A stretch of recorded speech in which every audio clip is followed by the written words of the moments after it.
Wow. What great questions.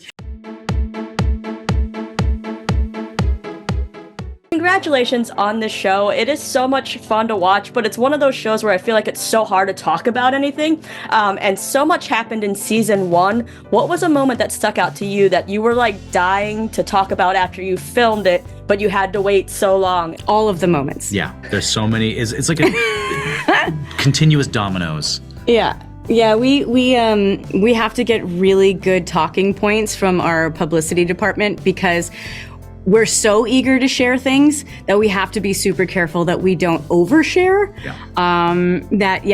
It gives like sincere anxiety, but we get through it. And a lot of times I'll just like say, I defer to Evan on this one because I know that he'll be safe. I will not. So it's like also like a time travel show. There's Easter eggs all over the place. And sometimes we, as the show goes along, we didn't know that specific lines that we said held as much weight as they end up holding. Because you, as the older Elliot, and then David Webster's the younger Elliot, you say the same things, but all those years apart. I remember that being the case. It's cute. It's like it's not cute, manly. It's cute. I don't know. It's great. It's manly cute. Strong. But that's one of the things I love about the show is that you can go back and watch it and just pick up on so many different things, even the nuances of the way you have to play the characters, realizing that they know something, but you don't know that they know it until we get to that day. And that's just something I think is so unique. Well, I think, in the first season, Alice kind of holds both timelines, and she is discovering those things along with the audience, the things about her family in the past. And I think it puts a strain on her relationship with people in the present. As far as Alice and Dell's relationship go, it's hard for them to get close because Alice is always withholding that she knows so much about what Dell's been through, even though Dell is under the impression that it still remains pretty secretive. I think with season 2, we see that they're starting to, open up to each other a little bit more, and you see a nice relay with the older and younger versions, because we do get the younger versions of our present day characters back this season, and then you also just see the masterful portrayal of both older and younger Dell by Andie. Yes, I don't know about that. Masterful. I think so. I agree with her. It's beautiful, and I feel like it's amazing to be in both those timelines and see that. I try to make her softer. I try to lighten my voice. I try to remember to lighten my voice. I have to think about the physical work because I do move like a 65-year-old woman now. So I had to stop and think about that. Like, okay, you have to be lighter somehow, and how do I hold my shoulders, and how do I move? And I love digging into the older character because like I pay attention to myself in my own life and I grunt and stuff like that. So I just throw it in for Dell, like, she's heaving something, I'm grunt, and I love doing that. I love finding what it is about me that's older. But playing the younger part's excruciating sometimes because I feel, it's so hard to like try to be younger. It's much more painful than just digging into being an older woman. Well, you do amazing at both. I love that each episode is pretty much named after a song, which is one of my favorite things. And one of my favorite questions throughout the years I've asked is if there is a soundtrack to your life, what's one song that would be on it? But what is one song you'd pick for your like teen years and one song you'd pick to represent like now?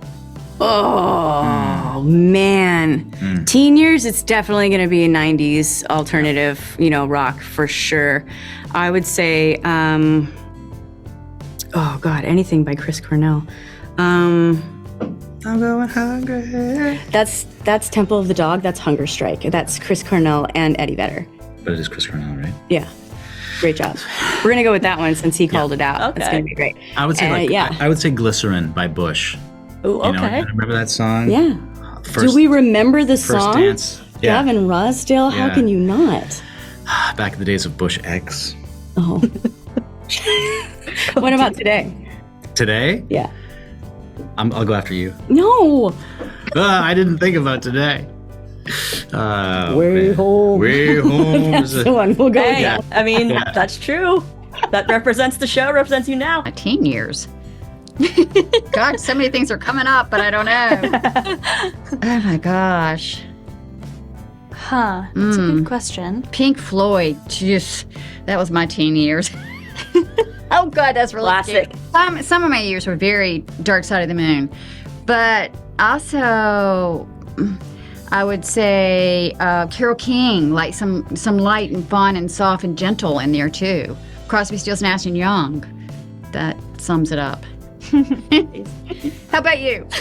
For me, I feel like I have a playlist for Alice that I listen to sometimes in the morning when I'm getting ready and stuff when we're working on the show.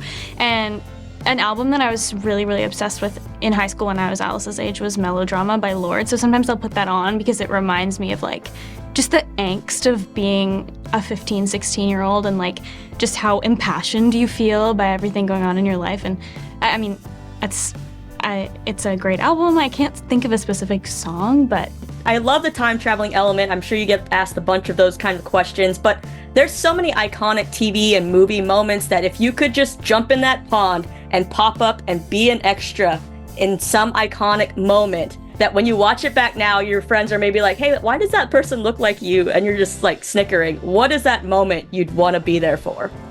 Wow. What great questions. Oh man.